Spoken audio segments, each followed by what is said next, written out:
Fala galera, boa tarde aí, tudo bem com vocês? Trago uma matériazinha aí, acho que todo mundo está ciente, né? Sobre a questão da ONU tentando colocar limites aos assentamentos judaicos, né, que Israel faz lá na Palestina. Mas antes eu gostaria de falar com vocês, né, que vocês viram, né, que o Donald Trump ele se colocou completamente contra e ele disse que a partir do dia 20 de janeiro, quando ele já tiver assumido, não, as coisas vão ficar muito diferentes, né, com relação à maneira como a ONU lida com a questão Israel-Palestina. Então, por que ele está falando que a partir do dia 20, né, a gente está acostumado a novos políticos eleitos assumirem o dia 1º de janeiro, mas lá nos Estados Unidos é diferente, né? Por isso eu trago a matéria do dia 19 e eu estava falando para vocês que a eleição de verdade nos Estados Unidos só ia acontecer no dia 19 de dezembro. E os resultados de verdade só vão sair no dia 6 de janeiro. E é exatamente isso, né? Essa matéria aqui, Colégio Eleitoral dos Estados Unidos oficializa a vitória de Donald Trump. Votação acontece em meio à denúncia de interferência de hackers. Se a eleição fosse pelo voto direto, o presidente dos Estados Unidos seria Hillary, né? E aqui vocês vão ver na matéria, né? No dia 19, então, eles votaram, né? E as células com votos oficiais serão lidas em ordem alfabética por Joe Biden, que é o vice-presidente do Obama, que como vice-presidente americano também acumula o cargo de presidente do Senado. E isso vai acontecer apenas no dia 6 de janeiro, às 13 horas. Ou seja, a gente só vai ter certeza que Donald Trump será presidente americano no dia 6 de janeiro, depois desse anúncio, né? Mas, depois do dia 6 de janeiro, ele só assume de verdade dia 20. E foi por isso que ele disse que a partir do dia 20 tudo ia ficar muito diferente. Infelizmente, eu só encontrei uma matéria de um site português, que é o Diário de Notícias. Trump e a decisão histórica da ONU sobre Israel, as coisas serão diferentes a partir de janeiro. Então, o presidente eleito ele voltou a utilizar o Twitter, né? E ele falou que as coisas serão diferentes na ONU depois da sua chegada à Casa Branca com relação à adoção dessa resolução do Conselho de Segurança da ONU contra as colônias israelenses em território palestino, né?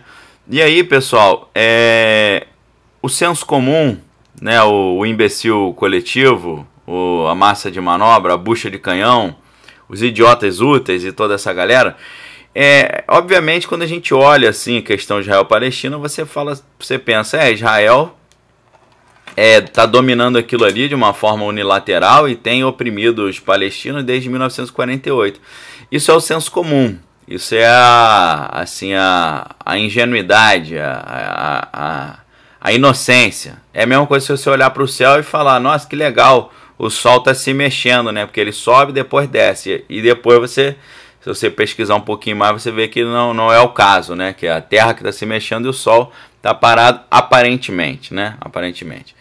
Então, pessoal, essa questão é curiosa, porque quem está propondo essa sanção a Israel é o Egito.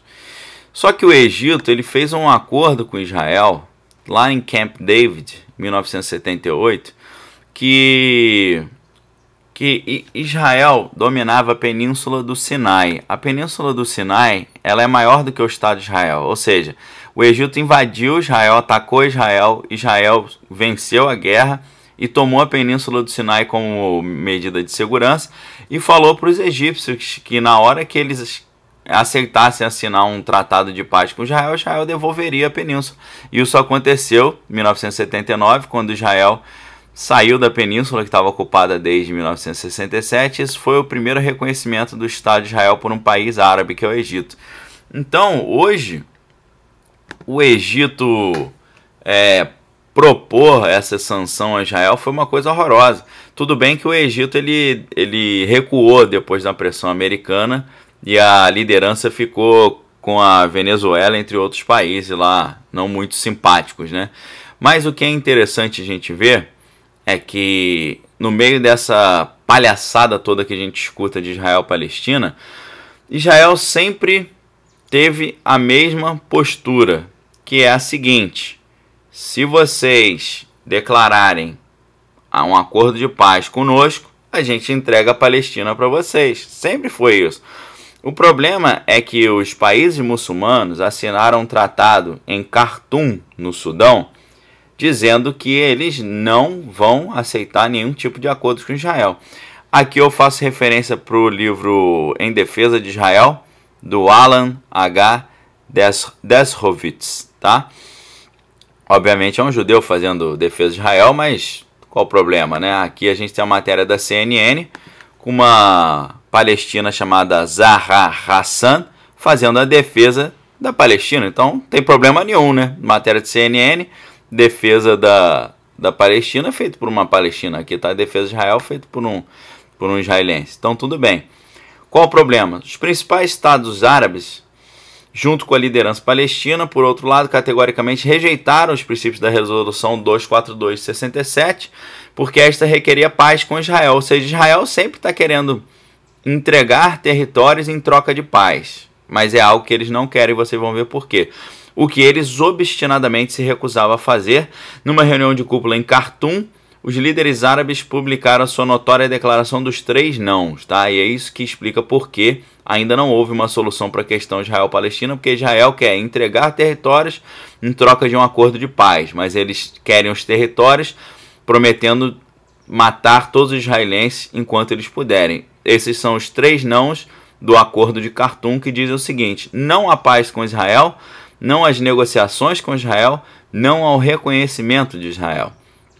Então como é que Israel vai entregar territórios sem essa contrapartida? Não vai entregar também, né? Os palestinos responderam à oferta de paz de Israel com a adoção da Constituição Nacional da Palestina. O que diz a Constituição Nacional da Palestina? Que expressamente recusa a Israel o direito de existir e promete a continuar indeterminadamente com a luta armada como único meio de libertar a Palestina toda. Ou seja, a Constituição Nacional da Palestina não reconhece Israel, nunca vai reconhecer, e junto com a cúpula de Khartoum, que é a declaração de Khartoum no Sudão, os 3 nãos: não há paz com Israel, não às negociações com Israel, não há reconhecimento de Israel. E eles, se a gente pensar em Hamas, né, e Hezbollah, o lema desses grupos, né, que comandam ali a Palestina é: nós amamos a morte tanto quanto eles amam a vida. Então é algo extremamente grotesco. Ou seja, o cidadão imbecil coletivo que só se informa pela grande mídia, olha a situação de Israel-Palestina e pensa: nossa, Israel é uma potência imperialista ali dominando a Palestina. Não, Israel é o único país árabe do mundo cercado por dezenas de países muçulmanos. Ou seja, existem mais de 15 países muçulmanos no mundo, talvez até mais, e só tem um país israelense no mundo. E não se engane, todos os países, todas as hegemonias nacionais, todos os estados nacionais foram construídos com base em guerras. Ou seja, Israel chegou um pouquinho atrasado. O Brasil, para ser um estado nacional, houve guerra. Estados Unidos, para ser um estado nacional, houve muitas guerras. Portugal, Espanha, Portugal, o primeiro estado nacional moderno, houve muitas guerras. Inglaterra, nossa, quantas guerras, Guerra das Duas Rosas, Guerra dos 100 anos, e principalmente Itália e Alemanha, Primeira Guerra Mundial, por causa delas, queriam territórios também, foram os últimos a se constituírem como estados nacionais. Então Israel está fazendo um processo que todos os países fizeram, agora estão oferecendo território em troca de paz, só que os 3 nãos da cúpula de Khartoum impedem isso, porque não há paz, não às negociações e não ao reconhecimento, e a guerra vista como a única forma de garantir a libertação da Palestina. Isso está na Constituição Nacional da Palestina. Complicado, né, galera? Agora, se você quer entender um pouquinho mais, eu vou deixar para vocês o link desse vídeo aqui, ó. Conflito no Oriente Médio muito bem explicado pelo Dennis Prager. Um vídeo de 5 minutos e 39 segundos que resume um ano de estudo de história de Oriente Médio em colégio ou até em universidade, tá? Isso aqui é um resumo perfeito e absurdo, tá? É assim, de altíssimo nível, tá bom? Então é isso, galera. Fiquem com Deus. Examinai todas as coisas e retende o que é bom. Grande abraço. Não aceitem as coisas de forma automática, pesquisem, tá certo? Grande abraço aí, galera!